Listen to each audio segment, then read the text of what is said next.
This is Polyamory Weekly, tales from the front of responsible non-monogamy from a pansexual, kink-friendly point of view. A warning for our under-18 listeners. This is an adult-oriented podcast about really lascivious things, like communication and honesty in relationships. If you're under 18 and looking for upfront advice and answers to questions about sex, please visit scarletteen.com.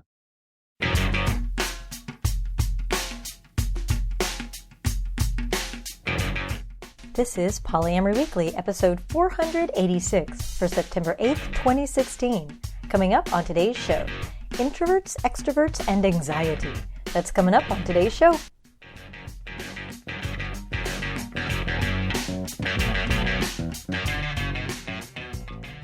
Hello, everyone. I am your host, Minx, and sitting in the co-host chair is Lusty Guy. Happy to be here once again, and lucky as always. And y'all are maybe not so lucky getting a heavy dose of Lusty Guy, but fuck it, we're going to Amsterdam. I don't care. That's true. Tomorrow, September 9th, we are leaving on our yearly vacation, which this year involves Reykjavik, Iceland, and just a couple days, but mostly Amsterdam. Yeah, to be fun.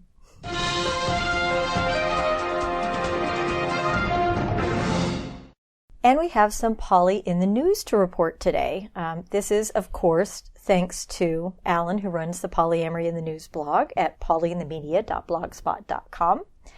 And he recently posted this article about fiction and science fiction books about loving everybody. And in his post, he talks about one writer, Nisi Shawl, who has actually recently written about 5 books about loving everybody. And she wrote this great article where she talks about the word polyamory and how that describes her romantic and sexual relationships.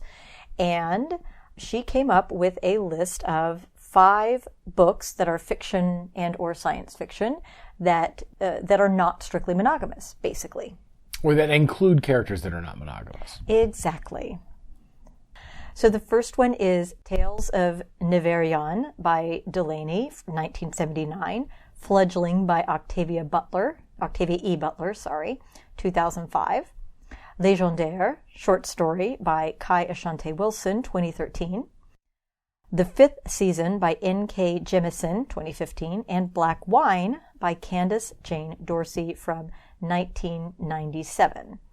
This is just reminding me how little fantasy and nonfiction I read anymore. I'm all about the nonfiction. Wait, I just said that. You're all about the nonfiction. You read a lot of documentaries and science and research. Yeah, that's pretty much all I read anymore is nonfiction. I've read Butler and Delaney, but that's it. And a long time ago for both of them. Well, there you go. And he provides a link to her original article and recommends, in an unprecedented move, I do believe, that you read the comments. Yeah, I've never seen that before, actually. He says the comments are by intelligent people offering many more examples and not just Heinlein. Thank goodness. I know. There you go. And then he added an update to this later on that added another 6 books.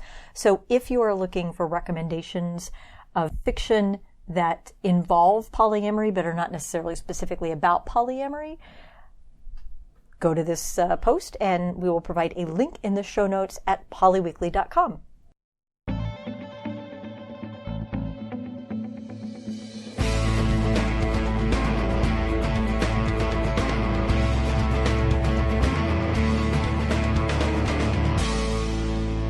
And our topic today was a question from listener Bree, who said, "Hey Minx, love the podcast. I'm new to the poly lifestyle and have a wonderful partner and beautiful relationship with his wife. Things are going smoothly, but there are some bumps in the road like every relationship. Recently, we spent a whole week together in the same house. It was nice, but personal space is a must for his wife and I. I hear that. We are huge introverts, while he's an extro-introvert. Extro-introvert. I don't know. I've definitely heard the term extroverted introvert, so that actually makes sense to me. Finding personal space was impossible, and many nights I was up all night frazzled. We've all sat down and sorted it out like adults, and we agreed on personal spaces. Communication has not always been my strong suit, but we managed to talk it over. However, the second issue is that we all have anxiety, some more prominent than others. Recently, we had to go to the hospital because our male partner was so busy taking care of us that he forgot to take care of himself. Whoops. After I ended up having several anxiety attacks that week, may have something to do with my meds not being accessible to me until my counselor gets off their ass. However, wondering how some listeners and you deal with anxiety rather than it being just general, or wondering where you are in the relationship and how it stands. Thanks for your wonderful plethora of knowledge and comfort. Aw, you have a plethora. I think Bree here is putting a lot of faith in us, so hopefully we can live up to it. Well, I'm not sure about we. I think it's all on you. What? Hey, no, I need your help. Well, I'm here for you all the time. Okay. You know that. But if it goes wrong, it's all your fault, because it's your show. Of course it's all my fault. Yay! Yes, indeed. So, in terms of personal space, I totally hear you. I get you. I'm the same way. So if you've been listening for a while, you know that I live alone. I have my own apartment, and that Lusty Guy and Elle have been living together since the beginning of time. Before there was the Garden of Eden, there was Exactly. Lusty Guy and Elle shacking up, doing the nasty. And we have talked about moving in together. And since I'm a notoriously slow mover, and since I do worry about personal space, it's something we've been talking about a lot lately, and it's actually one of the reasons that, when possible, the three of us like to vacation together, because we get sort of a dose of communal living of what it would be like for all three of us. Now, it's vacation, so it's happy space. It's not I'm sitting around doing chores and going to work space, but it's an experiment nonetheless. And that being said, we are fully aware that the three of us each need our own space, right? So No, that's absolutely right. Yeah, and it's been a concern as we continue to talk about living together that I continue to bring this up as a concern. I'm used to coming home, and when I do, I usually turn the TV on for company, and then I start, I'll clean up a little bit, I'll make sure everything's tidy, and then I'll sit down and make some dinner, put things away. You have a different ritual when you come home, right? What do you do? When I come home, I usually go to my office and log onto the computer and check email and see if I've missed anything or anything I need to respond to, and smoke a little bit, and that's kind of my routine. And then Elle has a different routine when she comes home too, right? Yeah, that's right. Everybody does. Right. So everybody has a different sort of space that they retreat to, but, without adding additional rooms to the house, we are not sure what my space would be that I could retreat to and have that bit of privacy before I interact. So I'm not sure I actually have an answer for you, but it sounds like that particular part of the question, it seems like you've done a good job of, you talk over, you know what the issue is, right? You know that people need their space. And as long as you keep doing state of the relationship check-ins, where you're checking in with each other on a regular basis about, are you getting the space you need? Is that working for you? Do you need more? Do you need less? How can we support each person having their own space, whether that be physical, emotional, or both? So I think you're on the right track there, basically. Well, and even if it's just, we all know that when I say I need to go away to my room and read my comic books, it doesn't mean that I hate anybody. It just means that I need some time alone. So even if it's not space and delineated specific, here is my section of the world, if everybody knows that when I'm over here on my beanbag reading, I want to be left alone and they can accept and love me, that might be sufficient. The point being, specifically identify your needs, communicate them, and work together to meet them. Now, you also asked about what I think is a much trickier question, which is anxiety. I, fortunately, do not have this particular issue, but have sort of second and tertiary experience with those who do. So I have had partners that have had issues with anxiety and other medically treated psychological issues. And here are some kind of guidelines. One, if you're the person experiencing it, as you say, get your counselor off their ass. Do your best you can to make whatever needs of yours you need to minimize the severity of the disorder met to the extent of your ability. If you're not the person experiencing the disorder, and maybe I shouldn't use that term, but I have been. I'm sorry, I don't mean to imply that there's anything wrong with somebody, but that issue. The person experiencing anxiety. There you go. If you're the person who has not been diagnosed with it and does not have the problem, know that the person who is experiencing those symptoms, it is not about you. You are neither necessarily the causal agent nor the cure. It's your job to be supportive and to do what they need, which might be as simple as a firm hug and then to be left alone.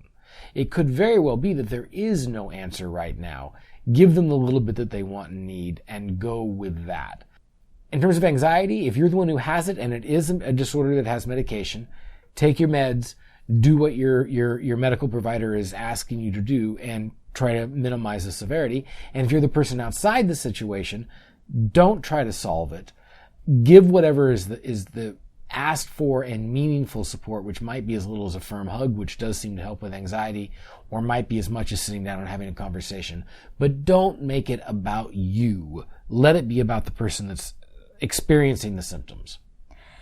And one of the reasons I thought it was beneficial to deal with both this anxiety and this personal space / introvert issue together is there's a common thread to both. You mentioned the issue of self-care, that someone had been too busy taking care of other partners and hadn't done their own self-care. Right. And this is something I hear a lot, both in poly and mono relationships. I hear it especially a lot in the sex-positive community. A lot of times we end up giving so much to others that we do not take the time to take care of ourselves. And this is something I feel I can speak to. I am a very selfish person. And I say that because when I need self-care, it is the first thing that I do. I have no problem canceling other stuff and saying no to other people because I need to take care of myself. And there are other people that this is always the last thing they do. They're always going to put others first. They're always going to make sure everybody else is taken care of. And then, of course, there are people that are in the middle somewhere along the way.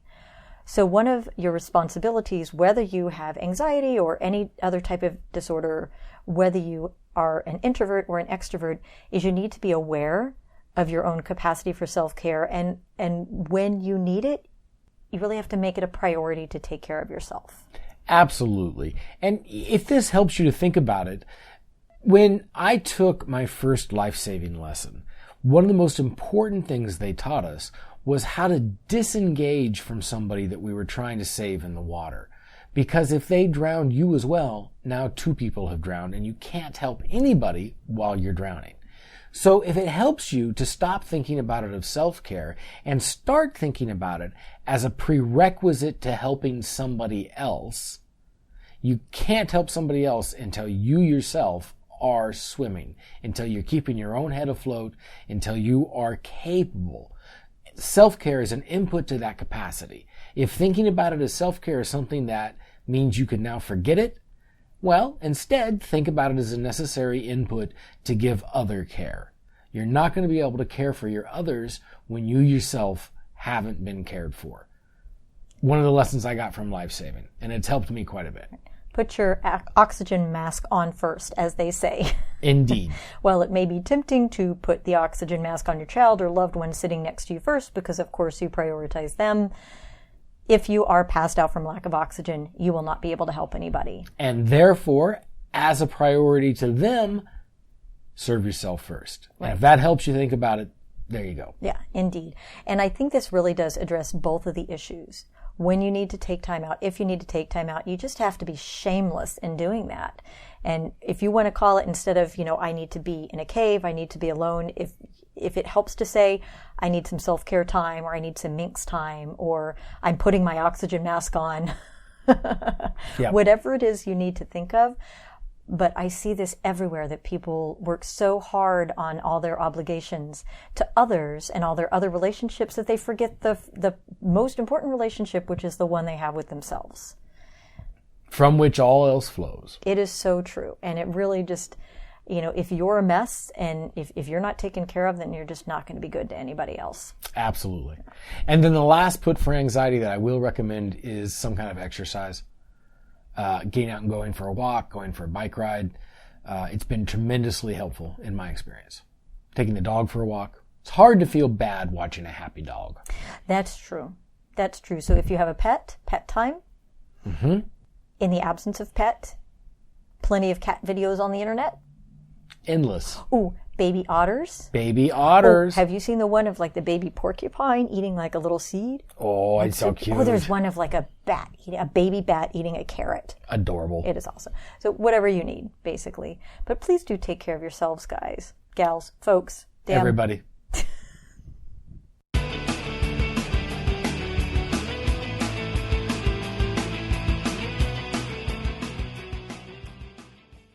And our first bit of feedback this week is, well, actually from an older episode, episode 448. It's only a year old. That's We're not catching too long. up. We're catching up. Hi, Minx. I just listened to episode 448, I think it was. And I just wanted to say I'm a school psychologist, and I was listening to your response to, I think Karen was her name, a licensed psychotherapist. And I love your response, first of all, just affirming both of your viewpoints. And I love that you said that we should, our initial response should be do no harm done. And affirm what someone is telling us before, and provide the support before we, would recommend that maybe someone who isn't a therapist, who isn't trained to create a very safe environment and maybe could ask those questions without triggering any of those difficult emotions. I really loved your response to her, and I just wanted to tell you.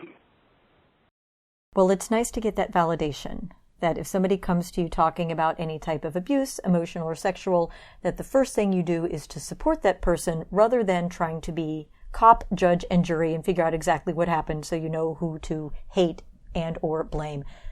Please support the survivor first. Even if it turns out that it's a false accusation, you can be proud of your actions. One of the lessons that Elle has been repeating recently, and I've really been trying to incorporate it, is more compassion, less judgment. Compassion first. I like it. Our next comment is, once again, about asexuality, which keeps popping up. Boy, it surely does. I know. My wife and I have been together since 97, married since 2004. We now have 2 kids, ages 4 and 7. My wife has epilepsy and is taking 6 different meds, 3 anticonvulsants, an antidepressant, an antispasticity, and another I can't think of. She's been taking these for a few years now, and for many of them, a side effect is low libido. So much so that my wife is now identifying herself as a heteroromantic gray asexual. And the writer provides a link to that in Wikipedia. She is transitioning to reduce some of the meds, but the transition's been taking years. We've been around poly relationships since college, have a few close friends in poly relationships, and my wife and I made out with others at parties and don't really have jealousy around flirting with others. I recently completed The Ethical Slut, been watching numerous YouTube shows. I'm rewatching some of them with my wife now and just subscribed to your podcast. She's a bit reluctant about the idea of my being polyamorous, but also seems to understand that her being asexual isn't really working for me, at least in my full self-expression of sexuality. I'm wondering if you've ever come across a successful relationship with one partner mostly asexual and the other polyamorous. Do families like this exist and thrive together? I'm only willing to enter into this venture if it's ethical for all involved, including our kids. Curious for your thoughts. Thanks. Boom. As I very often say, the only one who can answer the question as to whether this type of relationship is right for you and your partner would be you and your partner. It's up for you guys to determine if this kind of thing will work for you. It really doesn't matter if anybody has done this before or not. It's what works for you. Yeah, and I'm not just saying that because I can't actually think of a specific instance of an asexual and a polyamorous working together. I do vaguely recall a male from a very long time ago where somebody who was asexual did have a partner who was poly, and it worked out, but it's so vague I couldn't give you the specifics of it. Well, let me just say, first of all, your question was, or your statement was, that you are only willing to enter into this venture if it is ethical for all involved, including our kids. So the ethical principle I believe that's involved here is one of agency and consent. And as long as you and your partner consent to this ethical situation, or this relationship situation, then it's ethical. Whether or not it will produce happiness is another issue. I have known a number of people who have had relationships where there have been some kind of sexuality split, where one partner was asexual and the other one had a high libido, where one partner was kinky and the other one was not, where one partner had a particular kind of activity that wasn't kink but they wanted and the other didn't, where one partner wanted to have multiple partners and the other didn't. And in all of those cases, it works out when both of the partners really are made happier versions of themselves by that relationship, including its split. So, if in this example, what you really want is to have more sex with your existent partner, having more sex with other partners isn't likely to produce a positive outcome. Oh, I hadn't thought about it that way. You're not likely to have this relationship be improved by that. If what you're really just wanting to have is more sex, and the person that you're having that sex with is secondary or not important, then it may very well work out to have sex with other people and still get all the positive things that you're getting from this relationship. Follow that same model with kink or whatever. In my experience, the people that have been able to make these poly-mono splits or whatever work are people for whom their existent relationship is great and they don't want anything else or more from it. They just want this other thing. Well, if you just want that other thing and you don't want that other thing from your partner, then getting that other thing from someone else is likely to work just fine. If you want to go watch a baseball game and your partner hates sports, but you get a buddy that likes to go to baseball games with you, huzzah! But if what you're really wanting is to share that passion, those baseball games with your partner, getting that new person to go to baseball games with you is likely to make you just feel more resentful about your partner's inability to share that with you.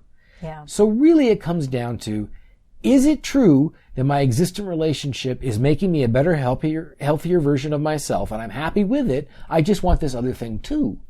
Or is it that I want my existence relationship to provide this other thing? In the latter case, finding somebody else to do it with you probably isn't going to help.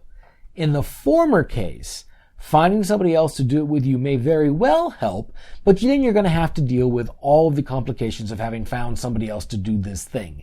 You're going to then find that when you're at baseball games, you have to make sure that your baseball games is not taking so much time away from your existing relationship that your partner feels that you're not meeting their needs. Okay, that's an issue that can be resolved. But if really you want to go to baseball games with your partner, going to baseball games with somebody else isn't going to help. That's a very good point. I was actually going to start out in a different place. I like that you took it there. So I was going to start out with, if each person involved can understand that the other partner's needs have nothing to do with them. Right. If your wife understands that your needs don't have anything to do with her, that you love her and care about her, and you're needing these other things is not a commentary on her. And then likewise, if you understand that her identity has nothing to do with you and it's simply who she is, and you still love her and care about her and want to make things work, that will be very beneficial. Yes. Now, there are a lot of challenges in monopoly relationships. I always feel like I should give this caveat because I don't hear great stories about them working a lot, although it does happen from time to time. Whenever I say that, I will sometimes get somebody writing in saying, hey, I've been doing this, and it's for more than 6 months, which is always good. So it is a challenge because most people are human and it's very hard not to take your partner's proclivity as some type of critique of yourself. But if you can do that, and if you can own your shit, then they have been known to work from time to time. Now, one of the other things I would point out, just because, Lusty Guy, you were talking about, I can have this person to go to baseball games with. And it was sounding a little, I know you didn't mean it this way, but it was sounding a little, I am missing puzzle piece X, therefore I will get puzzle piece X elsewhere and snap that in. And again, remember that any partners that you do bring in are going to be fully functional, emotional human beings with their own wants and needs and desires and baggage. And so you're going to have to address that entire human being and not just one particular need that you may need to fill. That's exactly right. And it does add a layer of complexity. It's not hard, but it does add a layer of complexity. And that person's feelings, needs, wants, desires, considerations will need to be taken into account so that that person has full agency as well. That's right. Now, it could be that that person is completely happy doing nothing but going to baseball games. Just make sure that everybody knows what's going on, that everybody has the right to consent. Exactly. In direct answer to your question, have I seen these kind of relationships? Yes, I have. And I've seen them make people healthier, happier versions now of themselves while they're in them. Now, when we use the specific term poly-mono split, I often hear in that meaning somebody who is innately polyamorous and somebody who is innately monogamous. And somebody who is innately monogamous, in my experience, generally is not going to be happy with somebody who's behaving polyamorously. Although it has been known to happen from time to time. But that is different from somebody who is able to say, I don't want to do activity A. You want to do activity A. Go do it with someone else. And that doesn't bother me in the slightest. That's a different situation. If, in fact, your partner has no resentments, no problems, or at least something that you can't work through with you going off and having sex with somebody else, then I'm not sure monogamous is the correct term that I would use to apply them, even if they don't want to have sex with somebody themselves. Having said that, that gets really quibbly and into a level of that's semantics. a little quibbly, because we're not talking about monogamy. We're talking about exactly hetero-romantic gray asexual. Right. Is the specific identity. Indeed. Yeah. And if your partner says, you know what, I think it'll work fine for you to explore sexual relationships with somebody else, I just don't want to do it. I have seen that work. I think it can work. Make sure everybody knows what's going on and has an opportunity to have their agency exercised and respected, and you're being ethical. And by the way, with respect to your kids, I'm a big believer that what is best for kids is to have healthy, happy parents who love each other. Indeed. In whatever configuration that may be. Well, and I think that your kids have a right to get honest, respectful treatment from you, but I don't think they have a right to expect any kind of veto over your relationship style or status. And our last bit of feedback is from R, who wrote, I have a poly word that I like to use, consolidate, which is when you have multiple sweeties who want to hang out at the same time and you want to see all of them, so you offer to go out all together and have one big date, which is a consolidate. Consolidate. That's kind of cute. Yeah, absolutely. I've used that strategy in the past. Yeah.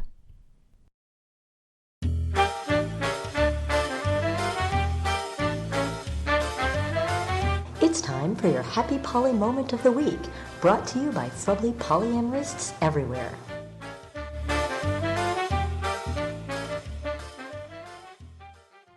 This week's Happy Poly Moment is from L, who wrote, I live and work in a super conservative right-to-work state and have always had to be very careful that my relationship status never became public and was never even hinted at in the office for fear of losing my job. I don't do desk photos of my loved ones or let my husband or boyfriend take me out to lunch from the office or send flowers or any of that stuff that mono couples get to do without worrying. I started a new job a couple weeks ago, and the topic of polyamory came up during a meeting while discussing the pros and cons of offering couples therapy when bringing on new clients.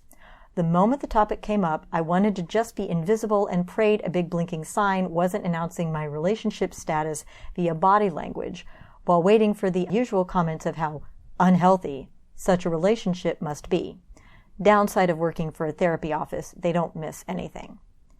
Instead, my coworkers start cheerfully discussing how much they prefer poly clients because it's easier to get them to listen to each other than their mono clients. It was really wonderful to realize that if I wanted to, I could be open about my personal life at this job and not fear losing it over that. Aww. That's great. That is great. It reminds me of a new job I got a couple years ago when I walked in and put the picture of Elle and Minx and I together on my desk right off the beginning because I was just like, you know what? If you're going to fire me over this, fire me right now. Yeah. But I'm lucky to be in that position. Indeed.